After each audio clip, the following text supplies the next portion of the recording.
झालावाड़, राजस्थान। इस बार राज्य सरकार द्वारा पेश किया गया बजट पीड़ित एवं वंचित वर्गों के लिए निराशाजनक साबित हुआ है।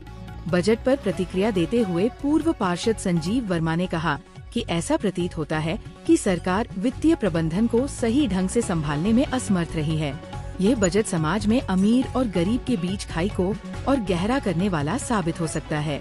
उन्होंने कहा कि सामाजिक न्याय एवं अधिकारिता विभाग के पेंशन फॉर्मूले के अनुसार पेंशन राशि 1,300 रूपए होनी चाहिए थी, लेकिन इसे मात्र 1,250 रूपए रखा गया है।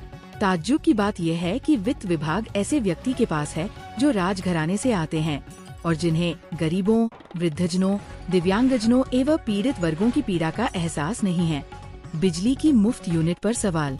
सरकार द्वारा 150 यूनिट मुफ्त बिजली देने के निर्णय को लेकर भी संजीव वर्मा ने सवाल उठाए।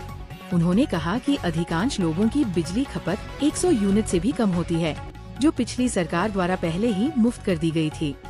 इस पैसे का उपयोग लोगों की पेंशन बढ़ाने या अन्य कल्याणकारी योजनाओं में किया जा सकता था। ठेका कर्मचारियों की अनदेखी। ठेका कर्मचारियों को लेकर सरकार ने पुनः वही वादा दोहराया कि उनके लिए संस्थाएं बनाई जाएंगी और पुनः चयन प्रक्रिया चलाई जाएगी, लेकिन उनके वेतनमान में कोई बढ़ोतरी नहीं की गई। उनके नियमितीकरण की चर्चा तो दूर की बात है। कृषि एवं किसानों की अनदेखी। कृषि एवं किसानों के हितों को भी पूरी तरह से नजरअंदाज किया गया है। भाजपा ने अपने संकल्प पत्र में न्यूनतम समर्थन मूल्य (MSP) पर बाजरे की खरीद और इसके प्रचार प्रसार का वादा किया था, लेकिन ये बजट इस संबंध में पूरी तरह से मौन है।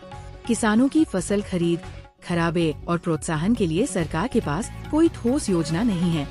पिछले बजट की अधूरी घोषणाएं। पिछले वर्ष की बजट घोषणाओं में से अधिकतर वादे अभी तक पूरे नहीं किए गए हैं। लघु एवं मध्यम उद्यमियों, महिलाओं, श्रमिकों, गरीबों, वंचितों और पिछड़ों को समर्थन देने की दिशा में कोई प्रभावी कदम नहीं उठाए गए हैं। सड़क निर्माण, शिक्षा और स्वास्थ्य सेवाओं की दृष्टि से भी ये बजट सरकार की उदासीनता को दर्शाता है। बजट सुझाव मात्र औपचारिकता।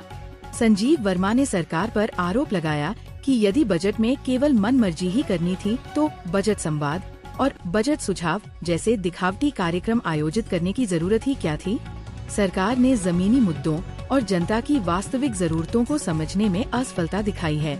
इस बजट से जनता को काफी निराशा हुई है और ये स्पष्ट संकेत देता है कि राज्य सरकार आमजन के हितों के बजाय अपनी नीतियों को प्राथमिकता दे रही है।